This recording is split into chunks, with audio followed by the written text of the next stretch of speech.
Well,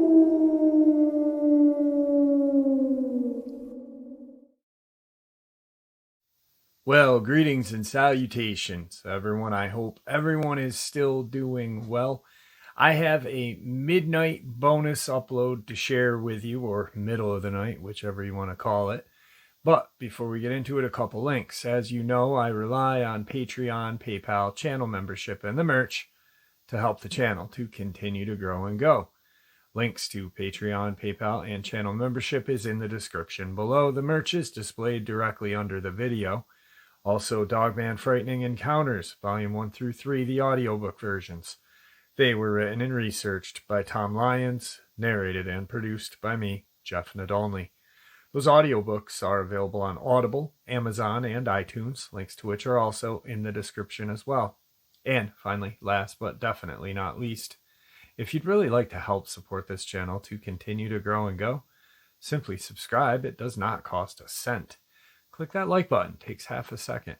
If you don't want to miss out on any of the informative uploads I put out daily, click that bell icon. And folks, please leave a comment. Why? Well, because all these things, they really do help this channel to continue to grow and go. And yes, folks, they definitely matter. Now, everyone, I have taken far too much of your time.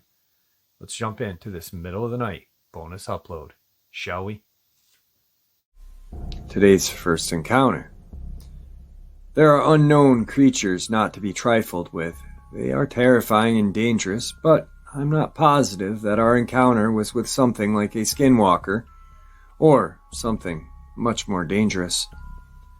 The incident happened in south central Oklahoma, in the Chickasaw Nation, a few years back.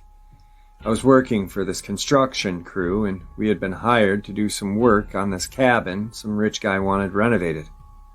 Simple enough work in that it was just some new interior walls, new insulation, a new roof, and some solar panels for off-the-grid power. Other than being in the middle of literally nowhere, it wasn't difficult work. It was 2 weeks of work and solid pay, so it wasn't much of an issue with us.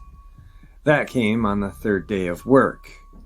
One of the guys on the crew, Jay, was already there. It was odd on its own since he was always late. But what made it even odder was the way he acted throughout the day.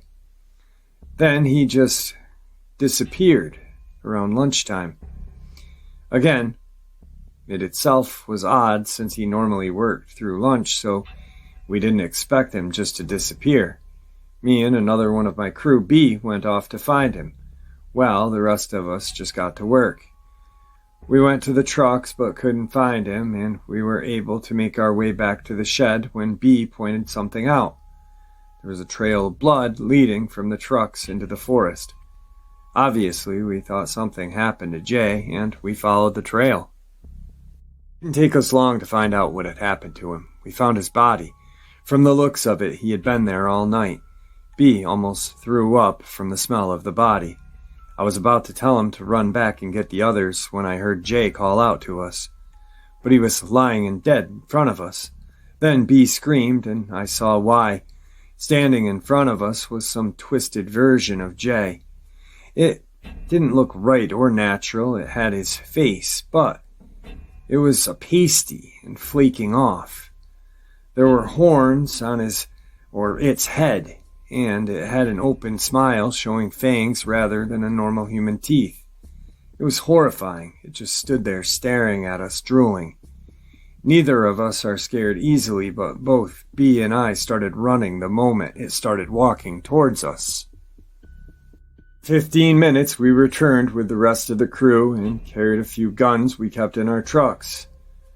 The creature was still there, eating Jay. I was carrying one of the guns as our boss. We both fired a few rounds at it, but it didn't even flinch. Then the elder in our crew said something I couldn't quite make out before firing another shot. It was hit and went down before getting up, howling and screaming at us before running away on fours. It was still wearing his face through all of this. Jay had been torn to shreds, and his death was eventually ruled as an animal attack. But to this day, I wouldn't consider whatever that thing was an animal. I'd later asked the elder what he said before taking the shot, but he would refuse to ever talk about it. We managed to complete the renovations without any more issues, but I later found out that the guy who owned it went missing during a stay at the cabin. I never want to see that thing again. Today's second encounter. About 15 years ago, I lived in Sulphur, Oklahoma, my playground. The Chickasaw National Recreation Area. I loved that park so much I rode more miles on my bike than anywhere else. I've walked nearly every trail and rode every road. Every day I would ride on my mountain bike up and down that trail, and I'd be home by nightfall most days. However, I had rode a bit further than usual one day. On my way back, however, I decided to ride a trail from the area known as Buffalo Springs, where they have live buffalo roaming, and there is a large spring/fountain there for all to enjoy. As I was riding back, I knew the end of the trail was coming up, and I would have to cross a stone bridge, across the creek, then end up on the road to my home. It was dark at this time, and all I had to see was the full moon. I was maybe a few hundred yards from it when I got a sharp pain in my left thigh. I stopped and looked around to see what had just hit me. Then I heard a noise, sounding like something hitting the ground, hard right in front of me. There was a rock about the size of a baseball rolling across the trail. Me being confused, start to look up the side of the hill. Just as I turn my head to look, I almost fall off my bike when another rock comes flying down and hitting the front wheel of my bicycle. I finally have my eyes adjusted to look and see someone very tall and dark, covered with hair at the top of the hill, throwing things down at me and screaming. I yelled I had a cell phone and was going to call the police. I didn't actually have one, as I didn't have a cell phone yet. This seemed to have really upset this creature, or person, whatever. It started charging down the hill at me. I, for obvious reasons, lit up the bike and just took off. Just as I crossed the bridge, I heard a huge splashing noise in the creek and saw a large rock had been thrown. I was in the clear to go home, but was frightened all the way there. I went to the ranger station later the next morning and told the ranger I knew about what happened, he says. "So, you were attacked by a Bigfoot?" snidely laughing. Me, I don't know what it was, but something was trying to hurt me out there. Park Ranger, okay, Justin, if we catch Bigfoot, I'll let you know that we got him. I said, yeah, fine, and left. The next week I was riding in the daylight when the park ranger pulled next to me and asked me to get in and go with him. I said, why? He said I needed to show you something. We headed to the police department in town, but before we got out of the car, he turns and says to me, I owe you a huge apology. I will be honest, I didn't believe you when you told me the story of being attacked. However, it's come to my attention that a couple was out in that same area last night and was attacked in the same way, saying that they had seen a large, hairy creature throwing rocks and sticks and screaming at them. They called the police, and they came out with some other of the rangers, including myself. I immediately thought about what you had told me. When we arrived and started up the hill, sure enough, we were having rocks and things thrown at us. Guns drawn and yelling, 2 officers tackled the man to the ground. He was 6'5" tall, naked, covered in mud, and had long hair and a huge beard. He had escaped from the Veterans Center across Veterans Lake, apparently. He thought he was back in Vietnam, and he was trying to take out the enemy. Park rangers said that I was very lucky because he was trying to kill me. We went inside so I could give the police my statement as to what had happened. They sent him to a more secure facility somewhere else, and to this day I still get the shivers when I hike that trail, and I always keep my eyes on the top of the ridge. A couple of things that these 2 encounters had similarities to were they were both in the Chickasaw National Forest area in Oklahoma, and they were actually very aggressive encounters. Now, the first encounter, I have a feeling, and I don't talk about this cryptid too often because people think it's lore, but I think there may be some sort of truth behind the lore.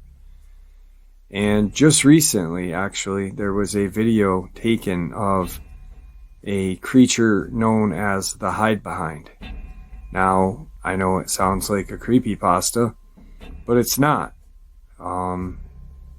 This creature has been talked about and has had encounters with people for a very, very long time in the Americas, especially early settlers and loggers. So, like I said, I'm not saying that's something, but I'm going to give you a little history of what the Hide-Behind is. The Hide-Behind is a nocturnal, fearsome creature from American folklore that preys upon humans that wander into the woods, and was blamed for the disappearances of early loggers when they failed to return to logging camp. As its name suggests, the Hide-Behind is said to be able to conceal itself. When an observer attempts to look directly at it, the creature quickly hides behind an object or behind the observer and therefore cannot be seen directly. The Hide-Behind supposedly uses this ability to stalk human prey without being observed and to attack them without warning. Said victims, including lumberjacks and others who frequent the forest, are then dragged back to the creature's lair to be devoured. The creature's substance chiefly upon the intestines of the victim and has a severe aversion to alcohol, which is therefore considered a sufficient repellent. Tales of the Hide-Behind may have been used as explanation of strange noises in the forest at night. Early accounts describe the Hide-Behind as large, powerful animals, despite the fact that no one was able to see them. Now, the Hide-Behind has been talked about for a very long time. A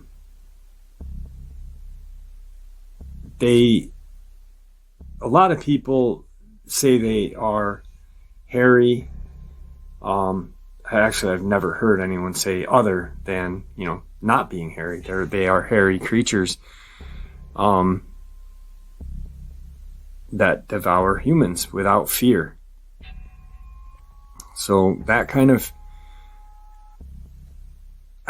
have I don't know, maybe not, but for it to stand out in the open is crazy, unless it was super hungry, because no one had been in that area for a long time and it had no prey. But who knows? Anyway, let's get on to the final encounter. Today's final encounter. 3 years ago, I encountered something in the mountains of western North Carolina. I am pretty shaken up and honestly don't know how to describe what happened or what I saw. Some context. I live in a small community in the Smoky Mountains. I am a member of and live in the Eastern Band of Cherokee Reservation. I am 22, live with my 22-year-old wife and with our 3-year-old son. One evening, my cat was outside. I tried to call him in because some neighborhood dogs, who are basically nothing but pests, chased him off. These dogs do nothing but kill pets, spread trash throughout the entire neighborhood, and attack people. I chased the dogs off, but my cat took off deep into the woods. We recently lost our other cat to these dogs, so now I'm worried they'll be back to get a hold of him. I know my way around the woods, so I grab a machete, a flashlight, and head into the woods. Nothing really happens until I hear those dogs further in chasing something. I run towards it, worried I am about to find them ripping apart my cat. As I'm getting closer, I realize the sounds of distress I am hearing are not a cat, but that of a dog. I quickly flip off my light and get low. I move closer quietly to see what's going on.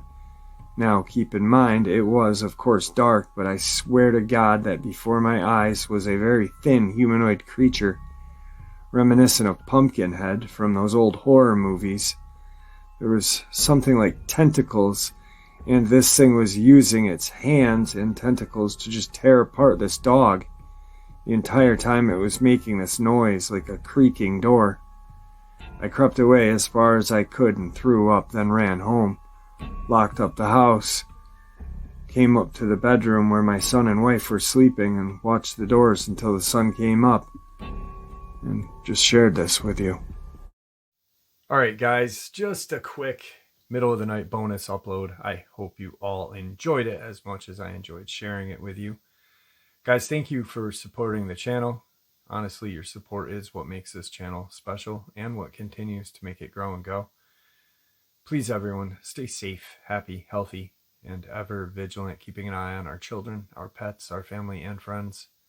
These creatures are real. They are out there and they are dangerous. Share this information with the people you love and care about, and it may just help save their lives someday.